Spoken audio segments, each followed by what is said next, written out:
Bienvenidos. Estas son las noticias más destacadas de la OEA. Esto es OEA News, el informativo de la Organización de los Estados Americanos.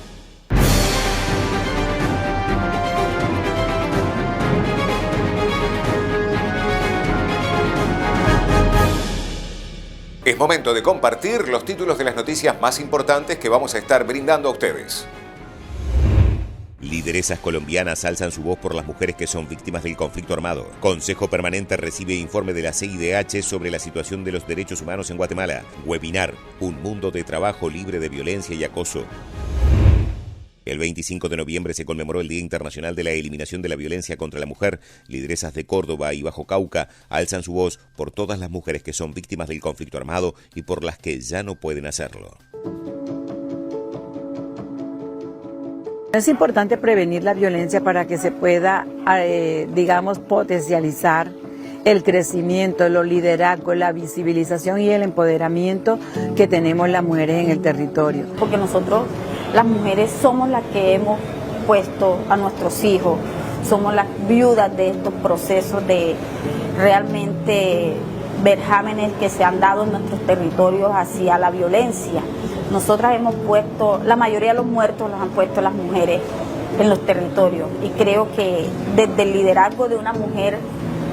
desde allí se empieza a sentir de que respaldamos a esas mujeres que realmente no pueden alzar su voz. No puede haber una paz sin la voz de las mujeres. Entonces, la paz pasa por tener los derechos básicos fundamentales. El aporte de las mujeres es todo, ¿cierto? Pasa por el tema de avanzar en la desmilitarización de la vida civil y cotidiana, pasa por construir acciones que generen vida, por avanzar en cerrar las brechas de género para que las mujeres puedan acceder a la tierra, es decir, un sinnúmero de asuntos que tienen que ser una conversación también de país. Las mujeres, como el 52% de la población, necesitamos tener también un lugar, no solamente, digamos, en las mesas donde se negocian los acuerdos de paz, sino también en la construcción y en el ejercicio de la participación política, en el ejercicio de pensarnos un país diferente.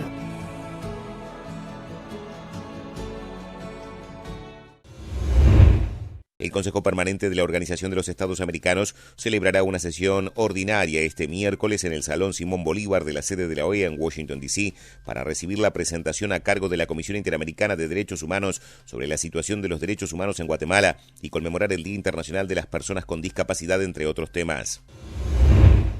La Comisión Interamericana de Mujeres de la OEA y la Organización Internacional del Trabajo organizaron el webinar Un mundo de trabajo libre de violencia y acoso. Durante el encuentro hablaron sobre el Convenio 190 sobre la violencia y el acoso en el mundo de trabajo y la Convención Belém do Pará. Yo creo que hay como tres cosas que me gustaría decir. Lo primero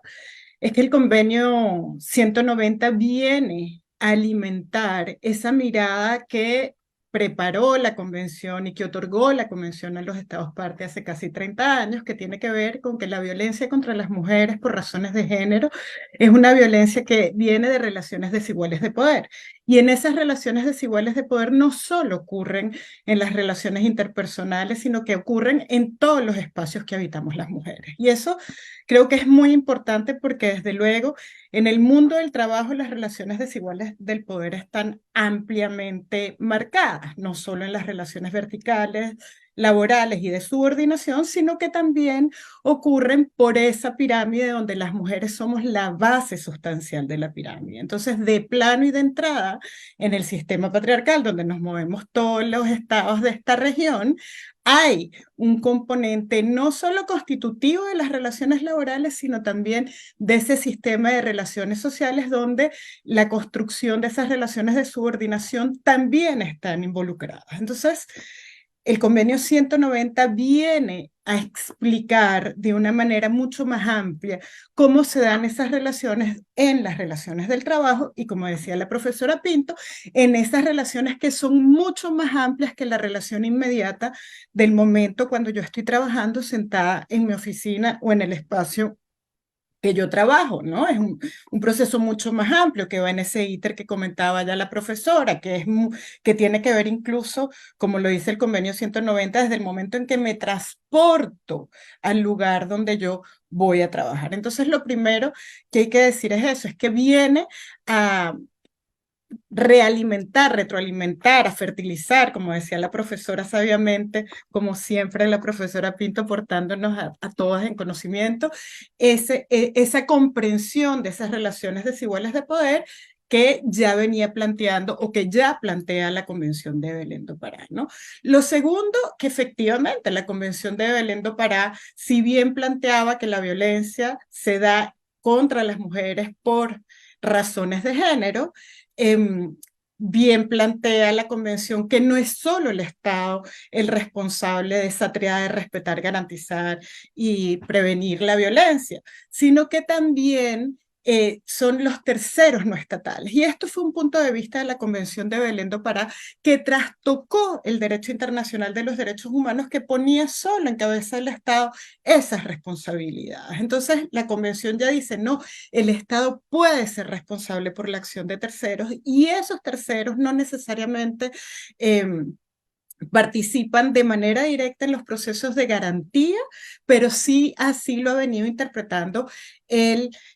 Sistema Interamericano de Protección de Derechos Humanos, porque además el artículo 8 de la Convención de Belén do Pará también plantea con mucha claridad el papel de los terceros no estatales en la prevención de la violencia contra las mujeres. Entonces no solo estamos hablando de la prevención que debe realizar el Estado, de las garantías para la erradicación de la violencia que debe generar el Estado, de la adecuación del aparato estatal para prevenir y sancionar la violencia contra las mujeres, sino también estamos hablando de la erradicación de los estereotipos de género y de las conductas que generan y promueven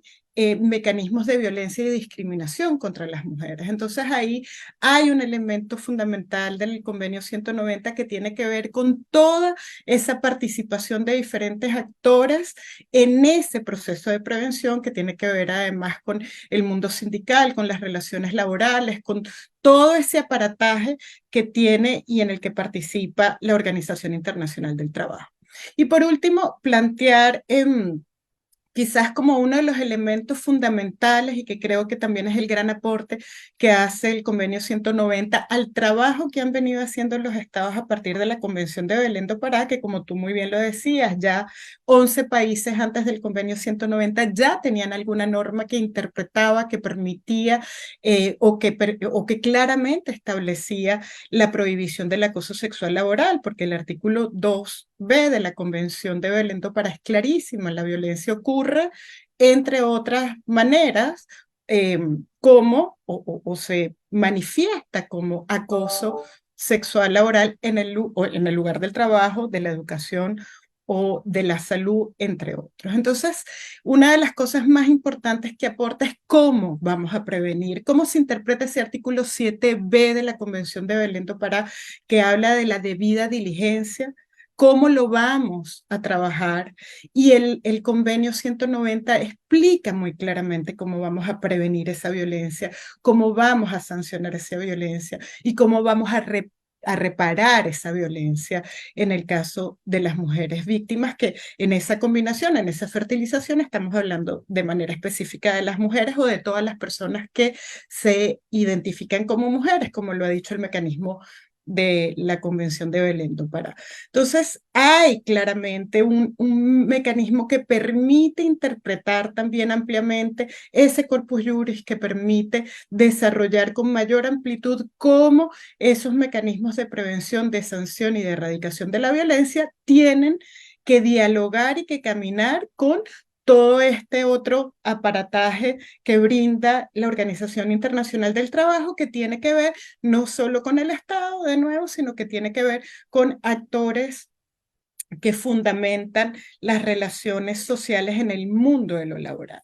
Por último, creo que uno de los elementos también fundamentales que nos aporta el convenio 190 y que dialoga también muy claramente con las obligaciones de la Convención de Belén do Pará es la perspectiva de la interseccionalidad. Esa perspectiva de que estamos hablando con mucha claridad de las mujeres que están en el trabajo, de las personas que están en las relaciones laborales, como dice el artículo 9,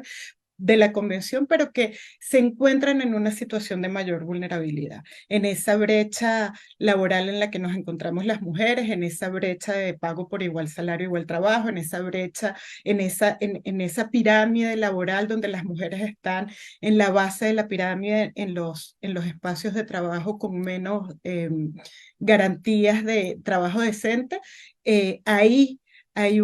además una mirada de interseccionalidad, una mirada donde no todas las mujeres son iguales y donde es necesario que podamos ver, y ahí creo que es muy importante que el convenio 190 es claramente también genera una mirada de interseccionalidad frente a los derechos que previenen. Así que creo que yo me quedaría hasta ahí, solo terminando con la idea de que los dos convenios dialogan, forman parte de este corpus juris de protección de los derechos de las mujeres a nivel interamericano y que bueno, ya estamos empezando a ver cómo ha tenido ya un impacto también en la lectura de Belén do Pará el convenio 190. Muchísimas gracias. Estas han sido las noticias más relevantes de la OEA, la Organización de los Estados Americanos. Esto ha sido OEA News. Nos reencontramos en la próxima jornada.